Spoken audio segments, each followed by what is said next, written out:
A few days ago, the brand new legendary gold key commander Siyaj was finally added to the golden chest rewards, and so if you weren't able to obtain him for free from the King's Trials event, which celebrates the launch of the brand new Mayan civilization here in Rise of Kingdoms, if you guys want to see my early impressions of playing as the Mayans, check out my latest video where I go over the early game. And honestly, the new servers, the graphics look incredible, and they have a whole new intro cinematic and everything. New players are really in for a treat with Rise of Kingdoms in 2025, so check out that video if you missed it. But the moment that Siyaj landed in the golden chests, I went live over on Twitch, and if you guys missed that live stream, you can check out the VOD that is over on my Twitch channel. But if you don't want to miss any more of my live streams, you should definitely follow me over on Twitch or join my Discord, because I will ping you guys over there when I go live. But I had 1,855 gold keys, and I wanted to see how many sculptures of Siyaj I actually got, and as you can see, I was able to get him to 5311 with 23 left over, which I don't know if they increased the drop rate of him or if I just got super lucky, but I got like over 100 sculptures of him from those keys, which was actually kind of insane. But then people asked me, you know, Omniarch, do you think that he's going to be part of the early game rally meta? And I really started to think about his place in the gold keys in KVK1 and beyond, and I wanted to update you guys on who I think are the best gold key commanders in Rise of Kingdoms, including the brand new Siyaj. But first, what's going on, guys? Cheers. I can't believe it, but the last time I talked about my favorite gold key commanders in Rise of Kingdoms was all the way back in 2023, and a lot has changed since then, not necessarily just with the addition of Siyaj, but also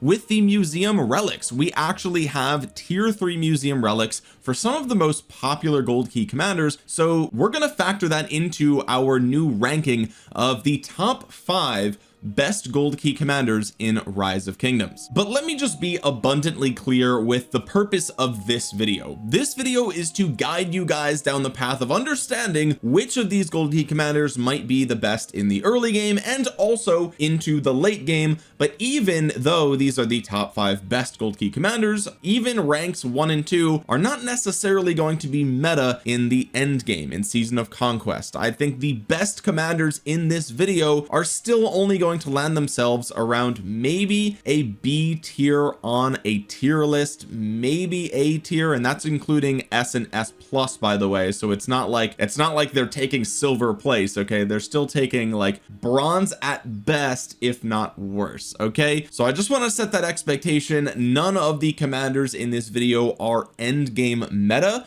but that doesn't mean that you can't use them in the end game for certain things or to fill holes or gaps in your 5 army commander lineup, or 6 army or 7 army. So with all of that out of the way, and now that you understand the expectations that you should have going into this video, I do just want to remind you guys to drop a thumbs up on it. It really helps out the channel a ton, and consider subscribing. Like 70% of you guys are not subscribed, so go ahead and click that button. Okay, coming in at number 5 is Mulan. Mulan has a very niche role in Rise of Kingdoms, which is why she only lands herself at number 5 on this list. But when you want a really strong support commander, there aren't that many other options besides Mulan. Now, of course, we do have Trajan, and we also have the newly included Philip in Rise of Kingdoms, so Mulan's versatility and usefulness have definitely decreased over the last few months, especially, as I said, with the introduction of Philip. But that doesn't mean that Mulan is completely useless and that players are going to stop using her. Mulan is really good for one thing, and that is playing support, or using her in Sunset Canyon, Lost Canyon, or using her in things like Canyon Clash, which we are currently going through right now. So as they continue to add more game modes into Rise of Kingdoms, the probability that you might use a support commander in any given game mode actually increases. And also Mulan gives you a really solid buff if you are doing something cheeky or cheesy, such as buffing your own rally in KVK. Now that is a very powerful tactic if you can pull it off, and Mulan is definitely one of the best commanders in the game to do that, but this is not a video tutorial on how you can pull that off. I've talked about that in one of my tips videos quite a while ago, but let's just quickly remind ourselves what Mulan is doing. If she's expertise, you have a 3-second buff to up to 5 nearby allied or friendly troops, including this commander's troop. You gain 20% attack, defense, and health, so 60% of stats for 3 seconds, and 30% march speed, which is incredible. This is really good in game modes and moments where you really need everyone to move as fast as possible. I personally am not keeping up with the Arc of Osiris meta, but in the past I know players have used Mulan in Arc of Osiris. That may or may not still be the case, but this is a very powerful active skill buff if she's expertise. If she's not expertise, it's only 15% for each stat, 25% march speed for 2 seconds. So really, I mean, that 2 to 3 seconds, that bump is quite substantial, and it makes the actual buff itself even better. So really the active skill is what shines here, but it's okay when she is not expertise, but it's much better when she is expertise. Second skill lets you take 5% less damage, very small, but it is nice, a little bit of tankiness there. And whenever you're hit with a basic attack, you have a 20% chance to reduce the attacker's rage by 100. Rage reduction debuffs are always welcome on any kit. We love to see this. It's a 1 in 5 chance, 5-second cooldown. This is going to proc quite often, and you will punish the enemy for that. Third skill is only good for PvE content, where you're going to get 95% more experience for defeating barbarians. Unfortunately, this isn't really that big of a deal. More helpful in the early game, but unfortunately your early game, she's only going to give you 15 or 30%, and so it's really not that great. And then fourth skill, you get 20% universal attack, which is quite good. And this commander, whenever they use an active skill while serving as secondary, you increase the target's damage received by 20% for 3 seconds and a 5-second cooldown. So the attack bonus, it's low, but it is universal, so anyone you pair her with gets 20%, whether they're infantry, cavalry, or archers, which is pretty good. And also she's almost always going to be a secondary commander. There's like no real good use for her as primary as far as I can tell, because the integration tree is quite bad. So she'll always be secondary, which means you'll always be applying this debuff whenever you can. And the 5-second cooldown is not that big of a deal here, because it's whenever this commander uses an active skill. And the 5-second cooldown, I mean, unless you have some insane rage engine here that doesn't make any sense, you're really never going to be affected by this 5-second cooldown. The only downside for this is if you did ever pair her with somebody like Philip, who gives the secondary commander a chance to double cast their active skill, in which case then that 5-second cooldown comes into play, which is unfortunate, but it is what it is. Mulan in her own right is quite good, but also we have to remind ourselves that she has a museum relic, and this is really good for Mulan, because she gets 2 incredible stats here from the museum: 20% universal troop health and 15% skill damage taken reduction. Again, that is universal health. You can put her anywhere, whether she's cavs, infantry, archers, whatever, you're going to get 20% health. That is the most valuable stat in Rise of Kingdoms of the 3. Not to say that the other ones aren't useful, but of the 3, that is the most premium, so we love to see that. And taking 15% less skill damage is huge in a game where skill damage has been meta basically the entire time. Now we are just now starting to see some commanders stray away from skill damage with the introduction of smite, combo, and true damage, but really skill damage is still king at the time of recording this video, so that is very good. And also we know that commanders can get up to 3 of the museum relics, right? And so this is where things start to look really good for Mulan in the future, because as we can see here, the trend with this 3rd tier upgrade is that one of the 2 stats is increased, right? So in the case of YSG, it goes, you know, the defense does not move here, but you get much more skill damage. And in the case of a commander like Charles Martel, you see that the attack bumps up a ton, but the health remains the same. And so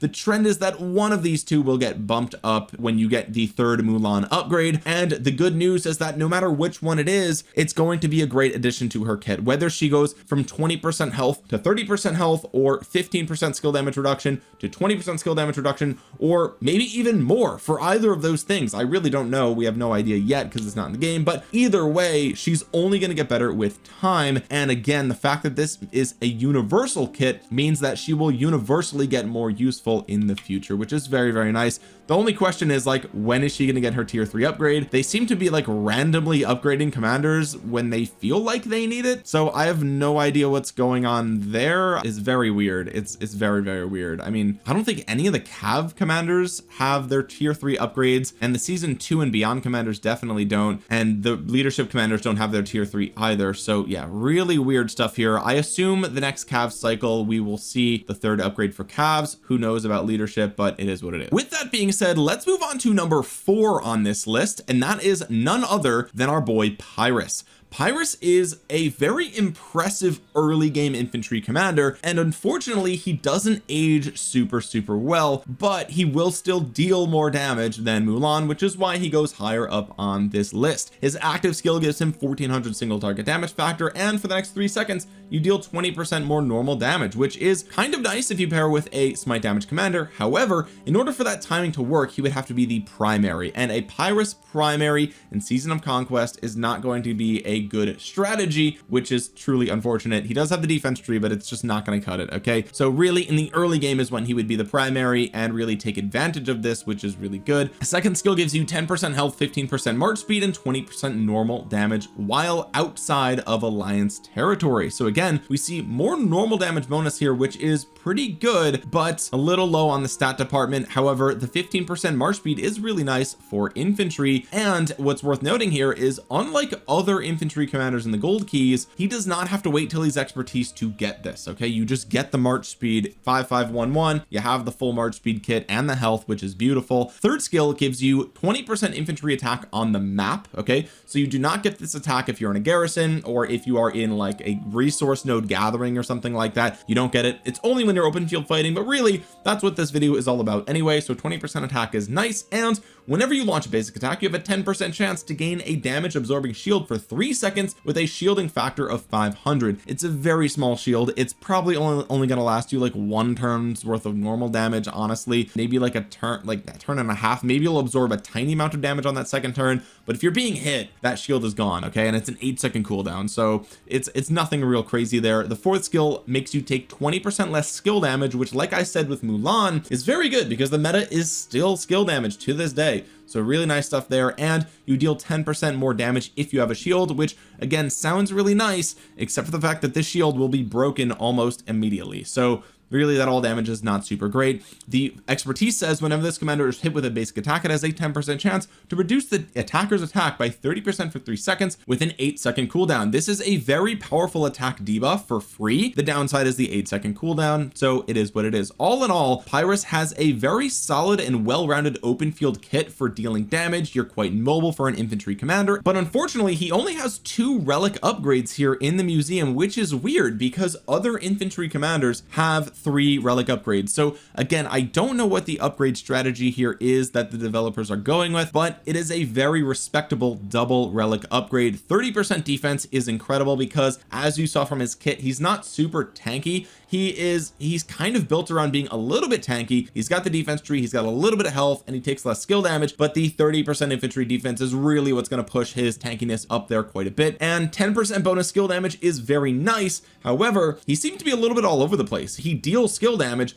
but then he has 2 ways to buff normal damage, and now he's getting a skill damage bonus as well. So he's kind of just buffing all types of damage all over the place, and it's a little bit odd in terms of like min-maxing and trying to find out what his best pair might be. He's not all in on smite and normal damage, he's not all in on skill damage, he's just a little bit in on both, so it is what it is. But all in all, 10% skill damage is really nice if you are able to pair him with a skill damage infantry commander such as Ragnar Prime or with CPO Prime. In the early game, however, there are no infantry skill damage commanders. You have Charles Martel, you have Richard I, that's pretty much it. And when you get Alexander the Great, he has an instant proc, but that's about it. Constantine doesn't do anything either. So really awkward for the early game in terms of skill damage bonuses, but all in all this is good. And again, just like with Mulan, we can expect at some point a third tier upgrade here. And again, either way, this is going to be an incredible upgrade, because either he's going to get even more defense, which he needs, or he's going to get even more skill damage, which he needs. And so no matter which one of these gets upgraded for that third tier, I'm very excited. I personally would like to see something along the lines of like 50% defense, just to like really go all in and just see how tanky we can make him as a gold key commander in Season of Conquest. I think that would be really cool, but even if we do that, his damage factor is still going to be quite low. Anyway, moving on to number 3 on the list, we have Thutmose. Now this, in my previous version of this video, was the #1 best gold key commander that I mentioned, and I feel like I had really great reasons for that. And in a vacuum and on paper, Thutmose would be, I would say, the best gold key commander in the game, because he does a little of everything, and it's all the stuff that you really want a commander to do. He has a 3 target AoE. He reduces the enemy healing, which we have mighty healing in the game now, so that makes it a little bit more relevant now than before. We have 15% attack and 10% march speed, and 15% more all damage outside of territory, which is an incredibly strong buff. However, you'll notice that the rest of the kit is a little bit weak here. Attack is not very great, it's not that much of it, and archers, I mean, they're kind of slow right now, especially in the early game. You're going to pair him with YSG, who has no extra march speed at all, and so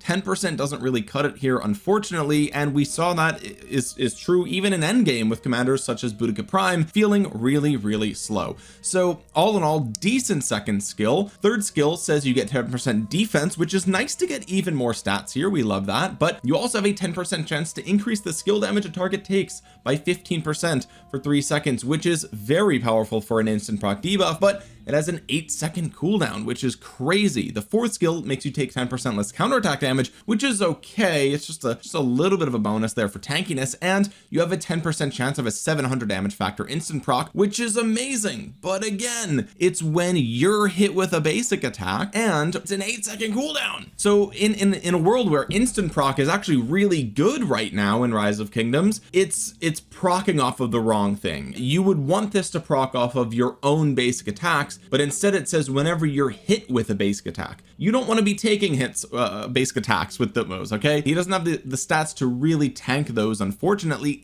and the cooldown's 8 seconds. That's crazy, okay? His expertise makes you take 5% less damage from infantry, which is fine, but you also have a 30% bonus to normal damage for 3 seconds after using an active skill, which is really good. But again, we kind of run into that issue, the same thing with Pyrus, where it's like we're doing more normal damage even though he's a skill damage commander, which is a little bit weird. If we take a look at his museum relic, he actually has one of the best relics in the entire game. It's actually insane how much stats they gave Thutmose here. He gets 45% archer attack and 20% health, so they pumped a ton of stats into Thutmose here, which is crazy considering he already has 15% attack, he already has 10% defense, and he gets 15% all damage outside of territory. So he has a very powerful museum relic. So why am I only putting him in 3rd place here when he was #1 on the previous list? Well, the reason for that is, first of all, the active skill. This is kind of the nail in the coffin for Thutmose. Yes, it's skill damage, yes, it's AoE, but it's 3 target and it's only 1,000 damage factor, which in the early game is pretty good, but it's still not crazy. I mean, if we look at commanders, like, let's be real here, okay? We look at other commanders in the early game, and we look at commanders like Mehmed,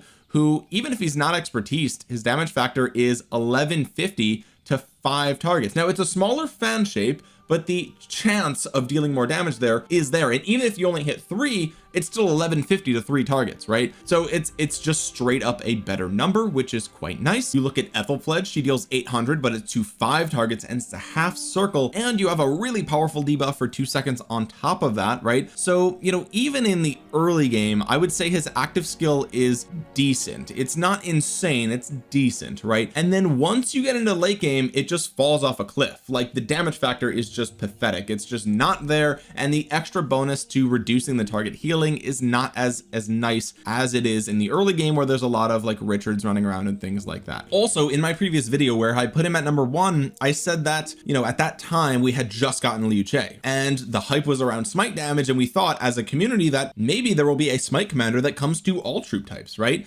But it turns out that smite is really kind of limited to infantry and ranged commanders, at least at the time of recording this video. That actually might not always be the case, but for right now it is. And so the 30% bonus normal damage here is not really ever going to have good synergy with smite commanders, unless again, you know, we'll see smite commanders for archers, in which case I'll make an updated video. But it just, there's a lot about the kit that just really looks great on paper, and he's very good in the early game. But you know, even though he gets a tremendous amount of stats later, I don't think I can still put him at number 1 on this list. So don't get me wrong, Thutmose is very good. He's doing a little bit of everything that you want here, and he gets a ton of stats later down the line. But the active skill and the fact that his instant proc is coming off of him taking basic attacks instead of dealing them really makes me feel like he's missing a little bit here. So he comes in at number 3. He's fallen from grace a little bit, unfortunately, but that's not to say that he's a bad commander. I know some players do still swear by Thutmose because he gets so much stats from the relic that you kind of can pair him with things in Season of Conquest and he'll be okay. He won't be meta, but he might be okay, and you might be able to use him, which is something that you can't say for all gold key commanders, right? Like there are some gold key commanders that you simply cannot use in the end game. I'm looking at you, commanders such as Ragnar and Richard, and even El Cid. I mean, his instant proc is nice and he's got a nice support skill, but you're not going to use him in the open field. Thutmose, maybe you can. With that being said, let's move on to number 2 on the list, and that is none other than our good friend Charles Martel. Charles Martel is a tried and true gold key commander, and he has had his ups and downs over the years. He used to be arguably the best gold key commander in the entire game. Then he sort of fell off a little bit as the power creep hit the meta and skill damage became way better than normal and counterattack damage. And then we saw commanders come into the game such as Pakal and Herald, and they made it so that way counterattack damage was cool again, and then they also got power crept out of the meta, and Charles Martel kind of fell back into irrelevance. And I'm happy to say that he's kind of back. I mean, he's actually in a decent spot right now because of one specific change. But let's quickly remind ourselves what Martel is doing. He has a 1200 damage factor shield on the active skill for 4 seconds and a 30% bonus to all damage, which is quite good for 4 seconds. The second skill, when expertise, gives you 20% defense and health, which are the 2 most tanky and desirable stats for infantry, which is really nice. And also when he's expertise, he gets 20% march speed, which is very good for infantry commanders because infantry is really the slowest troop type except for siege. And the downside here is, like I mentioned earlier with Pyrrhus, he only gets that march speed when he is expertise. So a little bit of a bummer there, but even at 5511 he gets 30% of tanky stats, which is quite good. Third skill is only when you're, you know, garrison of your own city, which is nice. That, you know, the fact that you get this as a free-to-play player is okay for your city. And the fourth skill is kind of where the bread and butter is. I mean, well, really his whole kit is synergistic except for that third skill, but the 30% counterattack damage is really where Martel shines. Okay, and the change in the past, you know, few months that has changed my perception of Martel is that we now have a new museum upgrade for 50%. Oh boy, 50% infantry attack and 10% health on that 3rd tier relic, which is kind of insane. It's literally double that of the 1st tier upgrade, and that's a lot of stats, guys. That's a lot of stats. Now you might be saying, like Omniarch, infantry attack is the least desirable of all the stats, and that's true, but you also have to keep in mind 2 things. 1, Charles Martel has no attack on his kit, so getting it here is nice. 2, actually your attack influences damage that you deal across all different types, right?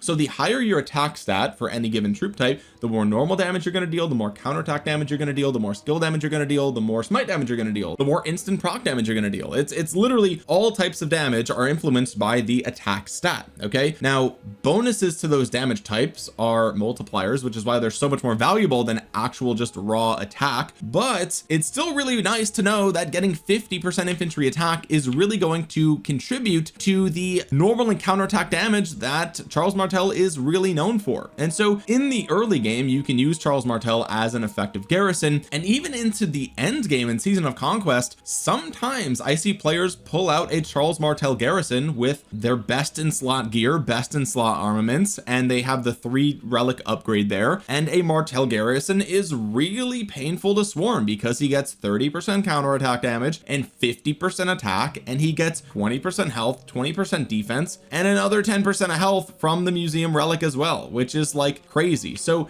he's very tanky in the stats department. he's very prickly from a counterattack damage perspective as well, and you got to remember that the 50% attack also increases the damage of whoever else he's paired with, which is quite good as well. So Charles Martel, very prickly in the early and especially in the late game, and it's so effective that we've even seen players like Chiskel, of course you've seen his videos on YouTube, but they committed to doing a rally with Charles Martel in Season of Conquest with that tier 3 upgrade of that museum relic and 50% attack with the counterattack damage. Like, it's just really painful to swarm Charles Martel even to this day. So that being said, even if you're not running a rally, people still do like to cheeseburger with Charles Martel. What that means is popping out of your city, hitting something really quickly that's nearby. So a lot of times these days it's like with Liu Che or something like that, because he has such a massive AoE, smite damage, whatever. But even still, you could do something with Charles Martel and it could work really well if people are swarming down your cheeseburgers. Now if you're going to do that with Martel in 2025, just be aware that if you want to trade positive doing that, then the enemy has to either be really weak or you have to have best in slot gear. I'm talking like every piece of gear is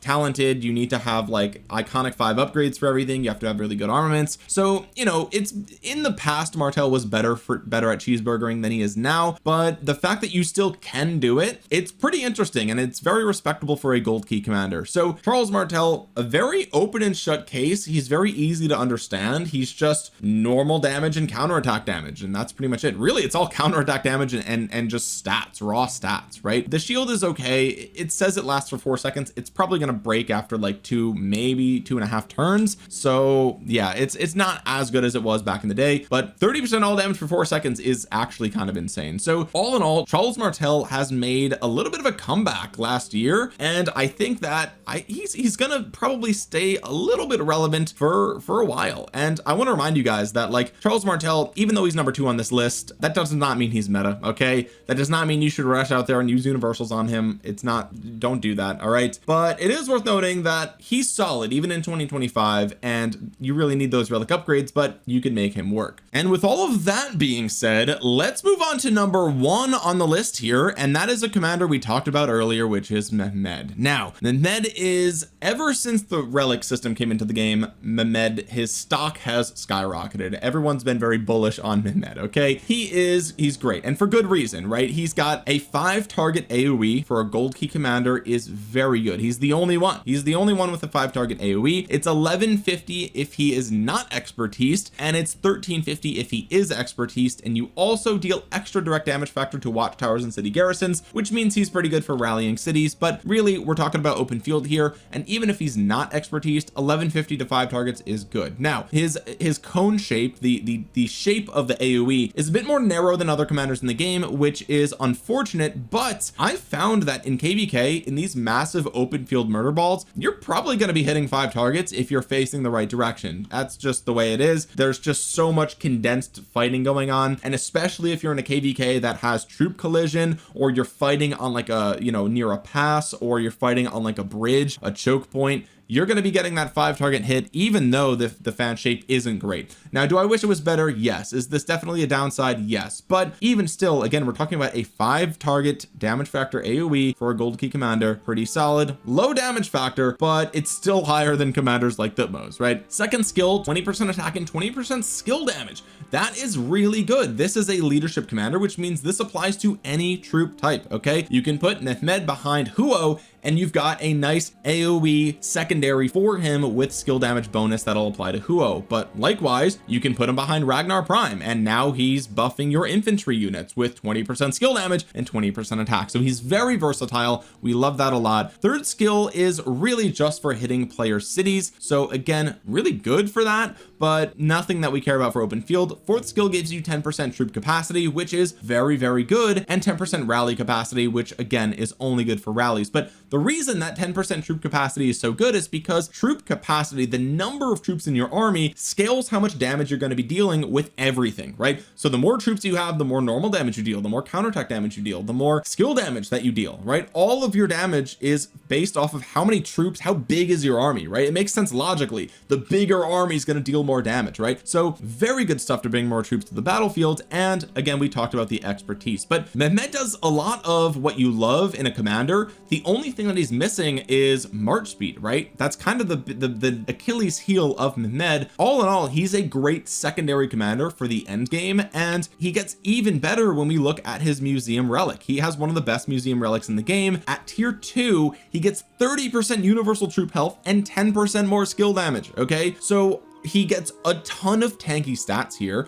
which he doesn't have on his kit, and he gets to just give that to any troop type that needs it, right? Like I said earlier, you put him behind Huo, you make your Huo more tanky, and you get a total of 30% skill damage and an AoE and more troops to the army. And then again, you put him behind Ragnar, same thing for Ragnar gets 30% health, 30% skill damage, 10% more troops, and an AoE, right? So he's just a jack of all trades. You can put him anywhere, and he gives you a ton of the stats that you care the most about, right? He's an AoE commander with a bunch of health and a bunch of skill damage bonus. What more can you ask for? If, well, I mean, we could ask for march speed. That would be pretty much it, right? But the other thing you have to remember here about Mehmed is that his second relic upgrade is great, but he's eventually going to get a third relic upgrade, right? I mean, all the other commanders are getting third relic upgrades, so it's logical to assume that Mehmed would get that as well. And so when we look at, again, what would we want more here, right? Like if we get a third tier upgrade, if we follow the same trend as with other commanders, then we're either going to see this troop health go up or the skill damage go up. It probably won't be both. It could be, they could break the trend,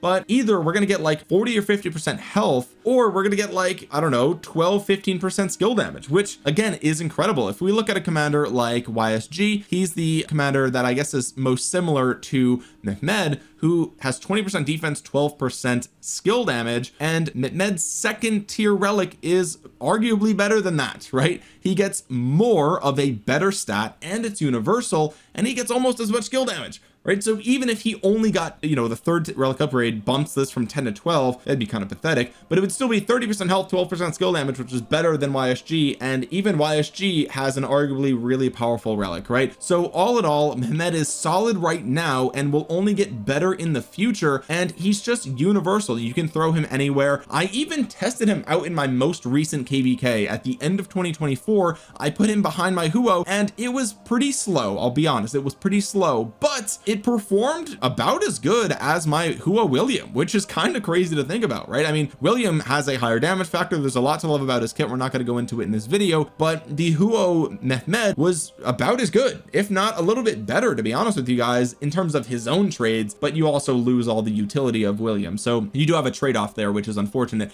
But my point is that even though Mehmed is so old, even though he is a gold key commander, his museum relic really saves him, and the fact that he can be slapped anywhere and fill any hole in your 5 army, 6 army, 7 army lineup makes him the best gold key commander in Rise of Kingdoms. I have no doubts about this in my mind anymore. Before I was, you know, debating, oh, is he versus it's not, it's Mehmed. It's definitely Mehmed right now for sure. We'll see how this evolves in the future, but right now Mehmed is the best gold key commander in Rise of Kingdoms, because out of this entire list, him and Martell are like the only ones that you could really use in Season of Conquest and get great use out of it. You could squeeze in Thutmose if you were a archer main and you had nothing else, but like you could make the argument that anywhere you would use Thutmose, you'd rather use Mehmed even as an archer main, right? The only downside is he's a little bit slower, so that's something to keep in mind. But like all in all, Mehmed is the best gold key commander in Rise of Kingdoms, which is so funny because we just got a new one. We just got a new he doesn't even make the list, boys. He doesn't even make the list. So that's kind of it for this video. I just wanted to update you guys on which of these gold key commanders I think are the most valuable. Really, the 5 we talked about in this video are the ones that are most important.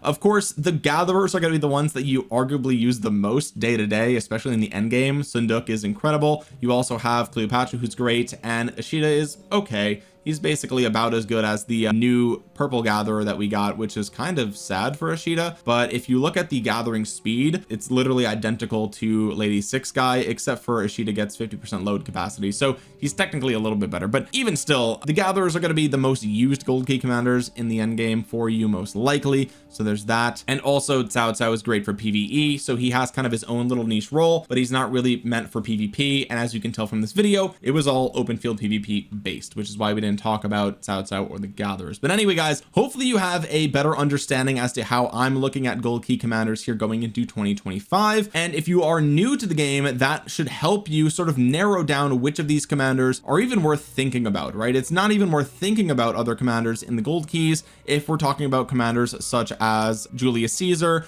or El Cid. Like, these commanders just, they do not stack up. They just don't. Ragnar, he looks cool, he's not good, right? So it really, it is what it is. But just keep that in mind if you're a new player. Focus maybe on just the commanders we talked about in this video. Really, the top two are going to be your best choices for open field fighting, at least in the end game. But anyway guys, with that being said, if you enjoyed this video, if you made it to the end, drop a thumbs up on it. It really helps out the channel a ton. It helps get this video out into the YouTube algorithm so other Rise of Kingdoms players might see it. And while you're down there, comment down below your thoughts. What do you think are the best gold key commanders in Rise of Kingdoms? I would love to hear from you down there. And while you're down there, consider subscribing to the channel and clicking the bell to be notified the next time I upload a Rise of Kingdoms video. With that being said guys, thank you so much for watching. This has been Omniarch. I will talk to you guys again soon. Peace.